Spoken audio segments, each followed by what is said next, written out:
Assalamualaikum warahmatullahi taala wabarakatuh. Alhamdulillah, kita sambung mata pelajaran Faraid darjah 5. Semua boleh buka kitab Faraid muka surat 16, 17, 18. Kita mulai dengan muka surat 16. Kita mulakan dengan membaca doa sebelum belajar. Bismillahirrahmanirrahim. Allahumma aftah alaina hikmataka wa anshur alaina min khazaini rahmatika ya arhamar rahimin. Pada pembelajaran minggu lepas, kita telah belajar al-hajbu dengan sebab sifat. Dia terhijab tidak mendapat harta dengan sebab sifat. Kerana dia bunuh si mati, kerana berlainan agama, kerana si mati seorang hamba, kerana kesamaran waktu mati. Jadi pada hari ini kita masuk al-hajbu dengan sebab waris. Kita ingatkan balik, al-hajbu ni apa? Al-hajbu ni ialah halang atau tegah, atau terhalang seseorang daripada mendapat pusaka. Sama ada terhalang sepenuhnya atau sebahagiannya, kerana ada sebab-sebab yang menghalangnya. Sebab apa dia tidak dapat harta?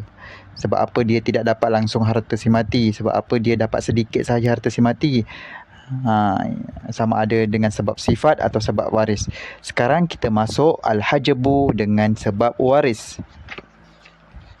Cikgu nak bagi tugasan. Tugasan pada hari ini ialah menyambung membuat buku aktiviti sampai tajuk al-hajbu. Okey, itu tugasan pada hari ini. Okey, kita sambung pelajaran kita. Al-hajbu dengan sebab waris. Al-hajbu dengan sebab waris ialah terhalang daripada mendapat semua atau sebahagian harta pusaka kerana ada waris yang menghalangnya. Seperti datuk lelaki terhalang daripada mempusakai kerana ada bapa.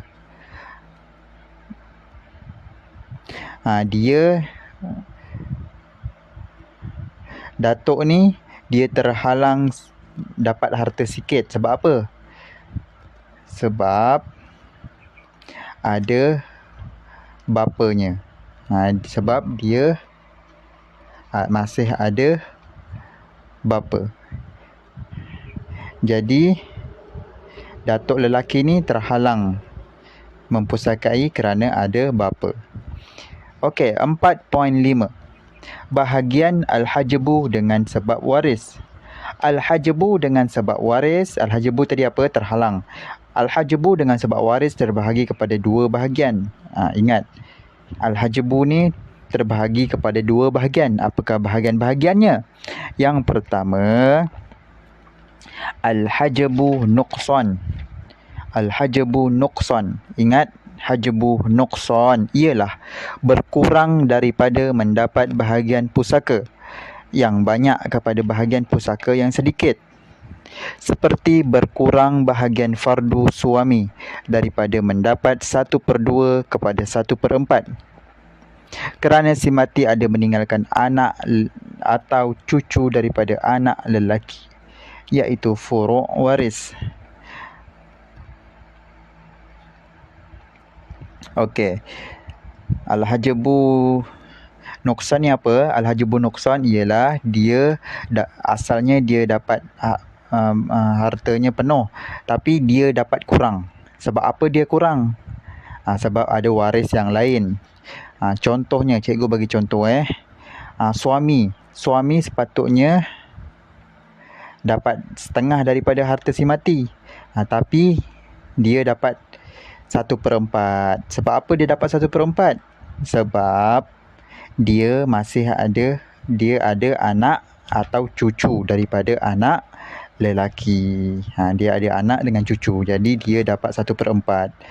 Kalau dia tak ada anak atau cucu lelaki daripada anak lelaki, dia dapat 1/2, setengah daripada harta.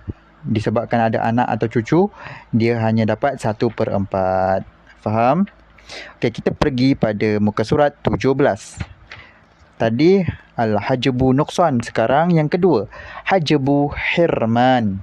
Hirman ialah terhalang sama sekali daripada mempusakai harta pusaka. Seperti cucu tidak mendapat pusaka apabila si mati ada meninggalkan anak lelaki. Hajbu hirman ni apa? Hajbu hirman ialah langsung tidak dapat harta. Contohnya, dia tidak dapat harta. Tadi dapat sikit. Sekarang dia tidak dapat langsung, iaitu al-hajbu hirman. Contohnya, si mati ni dia meninggal. Lepas tu dia ada cucu. Tapi cucu ni tak dapat langsung harta. Sebab apa? Sebab si mati tu ada meninggalkan anak lelaki. Jadi cucu tak dapat harta. Faham murid-murid? Okey, bawah tu ialah ringkasannya. Tadi ada dua, betul? Bahagian hajbu ada dua, iaitu hajbu nuqsan dan hajbu hirman. Hajbu nuqsan, waris terhalang daripada mendapat bahagian pusaka yang banyak dan hanya boleh mendapat bahagian pusaka yang sedikit. Dia terhalang daripada dapat banyak, dia hanya dapat sikit. Sebab apa? Sebab ada waris yang lain. Macam tadi datuk dengan anak tadi tu. Datuk dengan bapa tadi tu. Datuk dapat sedikit. Sebab apa? Sebab masih ada bapa. Ni pula hajbu hirman. Hajbu hirman ni ialah tidak dapat langsung harta. Pewaris tu tak dapat harta langsung. Sebab apa? Waris terhalang sama sekali daripada mempusakai harta pusaka. Sebabnya apa? Sebab ada waris menjadi perantaraan hubungannya dengan si mati. Sebab ada waris yang lain menjadi perantaraan, menjadi penghalang kepada si mati. Lepas tu, sebab ada waris yang mempunyai hubungan lebih hampir dengan si mati. Ada waris yang lebih hampir dengan si mati. Seperti bapa dengan cucu, seperti anak dengan cucu, mana yang lebih hampir? Mestilah anak. Jadi cucu terhalang daripada mendapat harta si mati. Mestilah anak dulu dapat harta. Faham murid-murid? Dan yang terakhir, muka surat yang terakhir, iaitu muka surat 18. Waris yang tidak terhalang.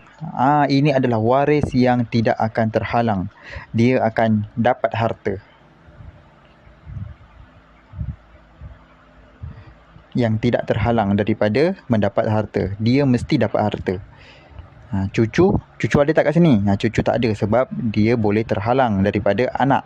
Dia ada anak, jadi cucu terhalang daripada dapat harta. Mari kita belajar. Waris yang tidak terhalang mendapat harta pusaka ialah bapa, ibu, anak lelaki, anak perempuan, suami, isteri. Bapa, ibu, anak lelaki, anak perempuan, suami, isteri. Itu adalah waris yang tidak terhalang daripada mendapat harta. Dia mesti dapat harta. Okey, itu saja untuk pembelajaran hari ini. Buat tugasan yang cikgu beri pada permulaan arahan tadi. Okey, kita belajar apa tadi? Al-hajbu dengan sebab waris. Dia terhalang sebab ada terhalang daripada mendapat harta sikit atau banyak kerana ada waris. Bahagian al-hajbu ada dua. Hajbu nuqsan dengan hajbu hirman. Hajbu nuqsan dapat sikit sahaja daripada hartanya, daripada asal mendapat harta, sebab ada yang lebih layak. Yang kedua, dia tidak dapat langsung harta sebab ada yang menghalang, ada waris yang menghalang dan ada waris yang lebih dekat daripada si mati. Okey, Assalamualaikum warahmatullahi taala wabarakatuh. Jangan lupa buat kerja rumah.